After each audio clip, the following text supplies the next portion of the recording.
Activists and opposition factions in Syria published photos and videos showing the bodies of dozens of people bearing signs of torture in Harasta hospital near the capital Damascus, following the fall of the regime of Bashar al-Assad, who ruled the country for nearly a quarter of a century. Among the bodies that Syrian activists said were prisoners from Sednaya prison, opposition activist Mazen Hamada was identified. Hamada was one of tens of thousands of Syrians arrested by the regime for participating in peaceful demonstrations.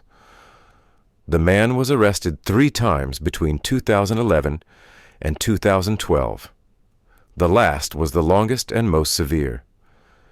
During his detention, Hamada was subjected to all forms of physical and psychological torture, according to what he later recounted.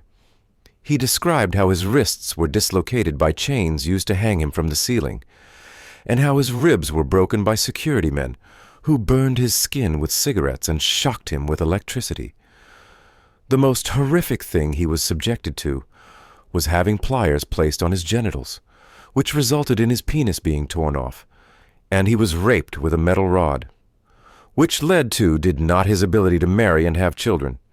In 2017, he told the Washington Post, "When they started putting the penis, I confessed to everything they asked."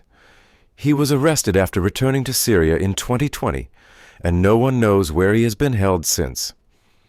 His niece, Jude Hamadeh, said on Facebook that Mazen's body has been lying in Harasta hospital for a week, writing, "If you have patience this week, my love. Goodbye, Mazen. Goodbye, honorable. Goodbye, noble." Hamadeh, who is believed to be 47 years old, was known for his opposition to the Assad regime. He was arrested in 2011 and chose to leave the country for Europe, where he was granted asylum in the Netherlands.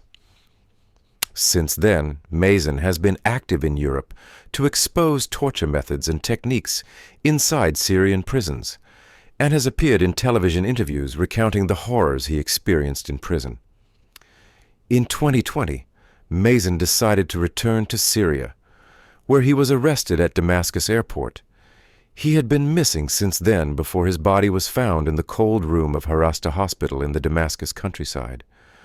Activists confirmed that Hamada and the others whose bodies were found in Harasta hospital were tortured and killed before the fall of the Assad regime.